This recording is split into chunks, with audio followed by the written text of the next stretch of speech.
We continue tonight with part 2 of John Gray's tour of the new East Lincoln School, which is nearing completion. I indicated that we would walk into the building and be at the core.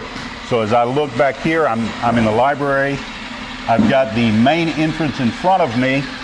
I've got 2 computer labs on either side where we have the painting going on. And then our academic wings radiate from this core of the building. Okay. So the whole idea of the building is, in terms of supervising the building, if I'm a building administrator, I can plop about right here and make a quick pivot and see what's going on throughout my building, which I think is a great thing. Now what's down this way? That's next up. Okay. Academic wing. The reason that you see this segregation by way of a temporary door is to keep out the dust, to keep out the noise, and to keep some of the heat inside here. This wing, for all intents and purposes, is finished. Wow.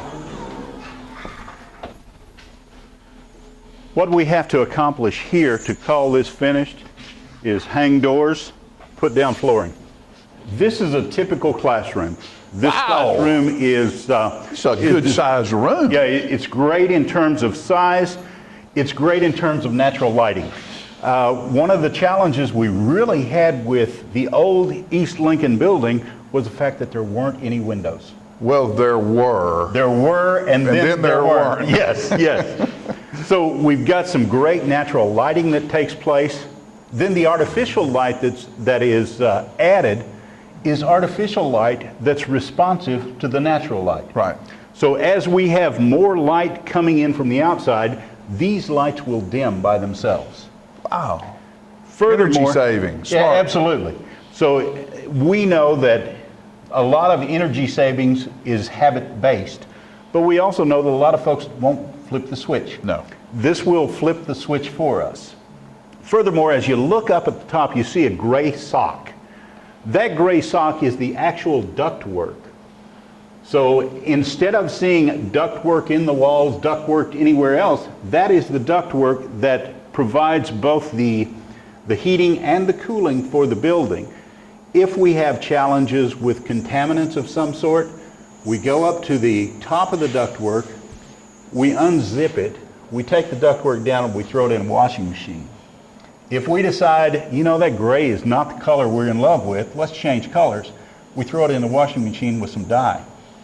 So we've got something that is both innovative and terribly practical in how it's going to be applied for us. We don't have drop ceilings throughout this building. The idea was we're going to have more cubic volume.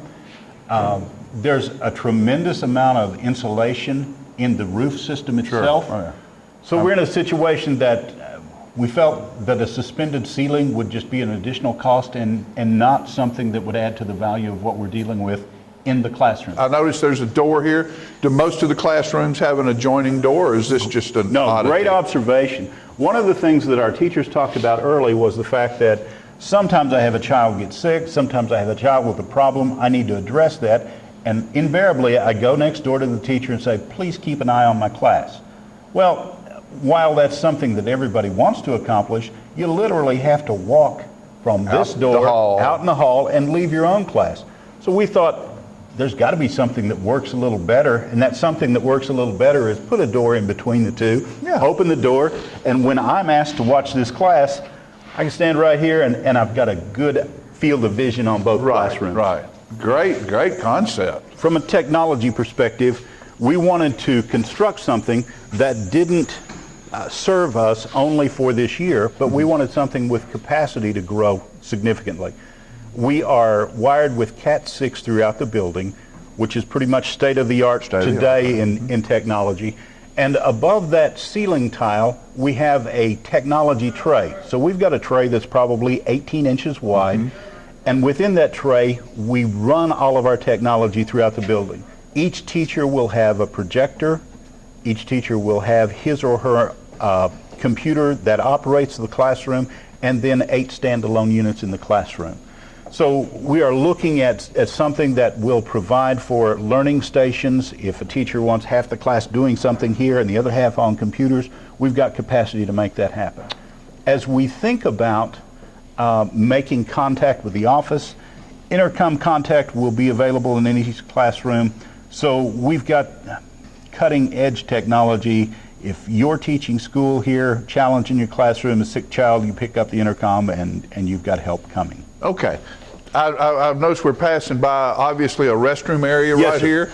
I always like to see what those things look like. I've noticed some tile work here.